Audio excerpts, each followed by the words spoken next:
O grande Beethoven abriu o século XIX para a música instrumental, trazendo a importância da expressividade e da comunicação com o ouvinte através somente do som dos instrumentos, sem auxílio do texto, da voz. Os próprios instrumentos musicais transmitirem os sentimentos, emoções e até ideias filosóficas. E assim o contrabaixo entra gloriosamente na orquestra do século XIX. Ele já está mais evoluído, já se firmou mais com o modelo de 4 cordas e 5 cordas. Também os arcos, tem 2 tipos de arcos que se firmaram nessa época e que são usados até os dias de hoje: o arco francês e o arco alemão.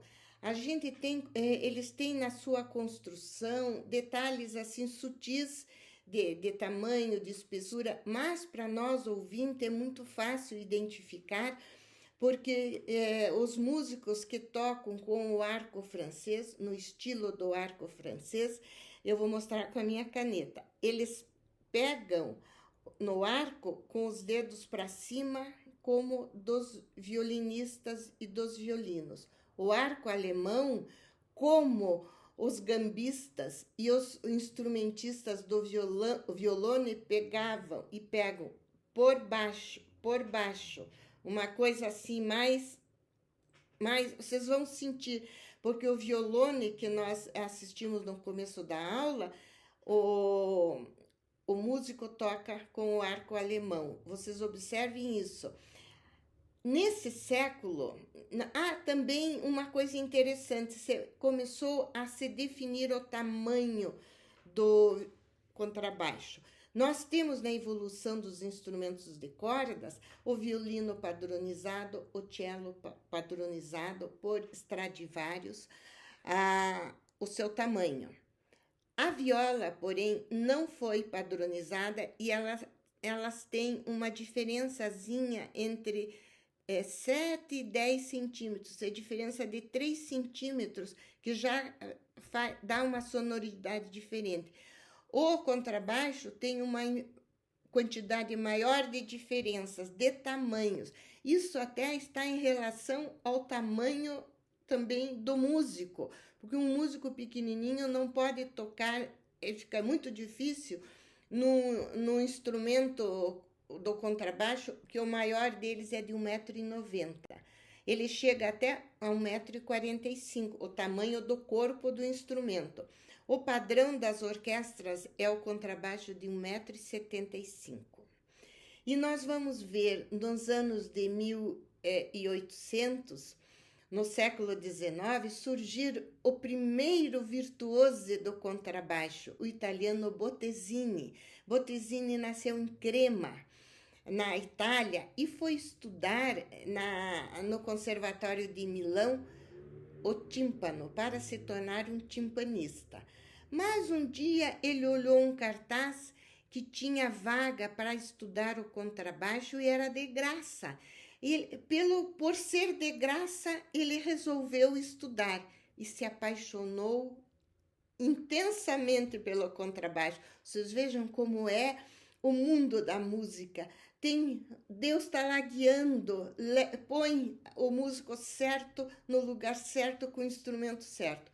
Foi tão genial a identificação de Bottesini com o contrabaixo, que em apenas 3 anos ele formou-se com distinção e já saiu para uma carreira internacional pela primeira vez como um solista de contrabaixo.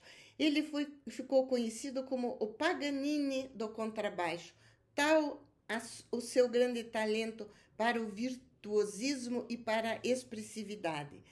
Também Bottesini desenvolveu uma carreira de muito sucesso como regente de ópera, tanto que Verdi convidou-o para reger a estreia de Aida no Cairo, porque tinha sido uma encomenda especial do Cairo, em 1871. É uma curiosidade da vida de Bottesini, porque ele foi um sucesso, excursionou por toda a Europa, indo até para lugares além. Ficou muito famoso na época. E é considerado o início dessa importância do contrabaixo como instrumento solista. E os grandes concertistas e músicos do contrabaixo tocam muito Bottesini. Ele é de uma expressividade. Eu quero que vocês escutem agora as melodias de Bottesini. Lindíssimo, lindíssimo.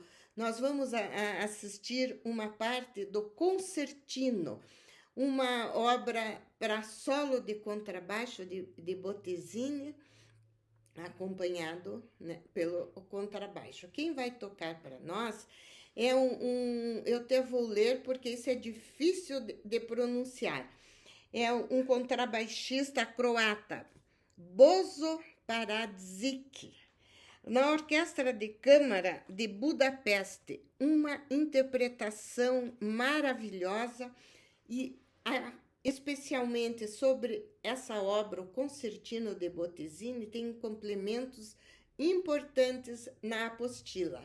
Mas vamos assistir e ouvir tão bem executado, porque os contrabaixistas que estão se apresentando hoje, especialmente escolhi para vocês os grandes do momento, muito premiados, e contrabaixistas solistas de grande importância, como que nós vamos ver agora.